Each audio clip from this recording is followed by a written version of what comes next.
didn't really work well, at least in many ways. Like in Brazil, it didn't work. The slaves were freed, but they were not given land or opportunity to have education or inclusion. And so the divide, stayed. And as it stayed, it gave the base for the prejudice, for the apartheid situation, for the rejection of the black by the white, and so and so. But at the same, this is one thing that we still have in Brazil. But at the same time, we are sort of more open in the sense of the race relations, individually speaking. So racial marriage in Brazil is something more natural than in other places. I mean, they interplay in various forms, through art and through culture and everything. It's allowed, and it's been in place in Brazil, so it makes the whole Brazilian society in terms of race a little more, open, and a little more not too hard, as it can be in other parts of the world. So we have this opportunity to build a new interracial society in Brazil that will help Brazil itself, and it could help the rest of the world. The Brazilian Minister of Culture, legendary musician Gilberto Gil. We'll come back to the conclusion of our conversation in a minute.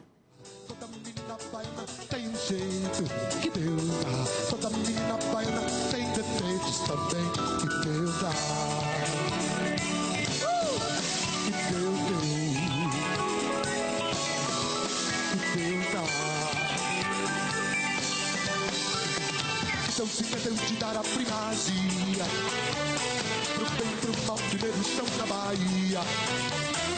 Primeira missa, primeiro livro, a partido também, que Deus deu. Que Deus entendeu de dar toda a Gilberto Gil on tour last year. I'm Amy Goodman. This is Democracy Now! As we return to our conversation with the legendary Brazilian musician and Minister of Culture. Brazil has the second largest black population outside of Nigeria. Yes.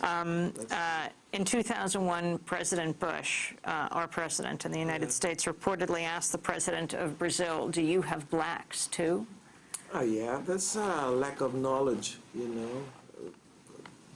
that it's a severe one, by an American president. I mean, not to know that Brazil has the largest black population.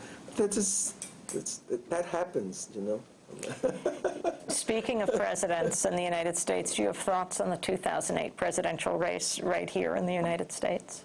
If I'm trying to follow the movements. I mean, there are lots of new possibilities. We had a female possible candidate. We have a black man that's a candidate now.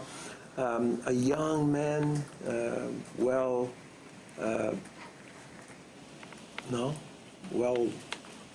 prepared, and I think it's an opportunity that the United States is having now, to really shake the political ground and get the society a lot more involved in discussing and performing politics. How has it's the new possibility that we have here. What about what we have now? How has President Bush affected Brazil?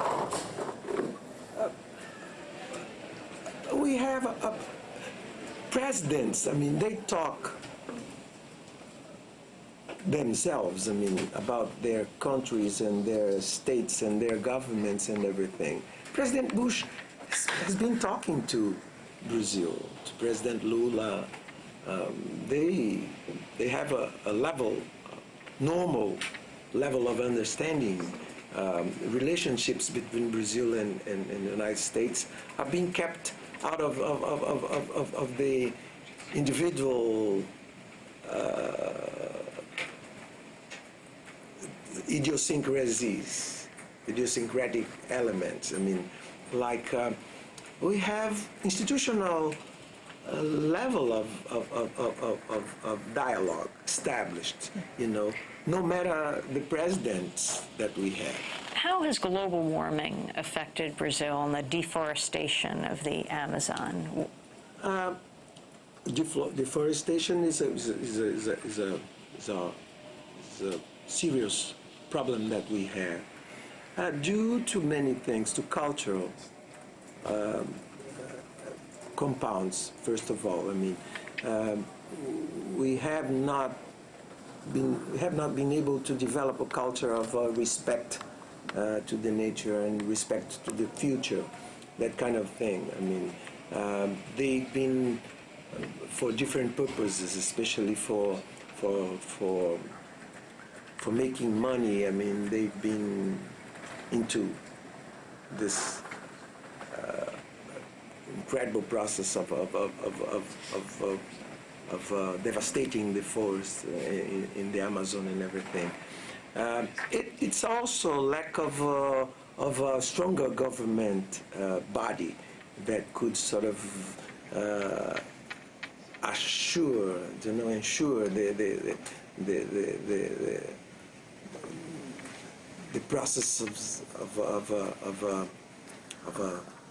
having them to obey the laws and to do the things that they should.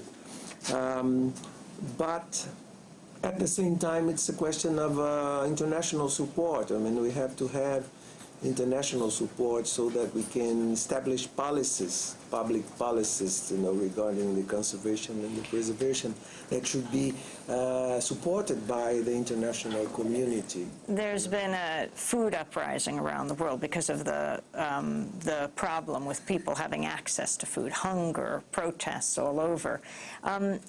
President Lula has been a big advocate of biofuels. Some have said that is a problem when, for example, corn is used for fuel instead of for food. What are your thoughts on that, Gilberto Gil? We have to be careful about that, reshaping the matrix, the energy base that you need to change. We need to go for the oil base. We have to use new energies and everything, and the bioenergy is one of the sources. We have to be careful not to affecting the food production. We have possibilities to do that. Like in Brazil, we have plenty of land, to do that. We use a base of production that's not corn. It's sugar cane, which is less effective on the food supply. Sugar is one thing. Corn is it's another thing. So about this impact of biofuels on food, I think that we have many ways of not letting it affect badly the food supply. With the right managing of the land use, about the right use of the species, that we're going to grow to make the biofuels with. And in Brazil, we are okay. I mean, I think that the Brazilian biofuel project is okay as far as the land rationalization, the land rationals and the food rationals, and all the rationals are being taken care. And I think we're gonna come up with a good project, national-wide and worldwide. Brazil is being described as an up-and-coming superpower.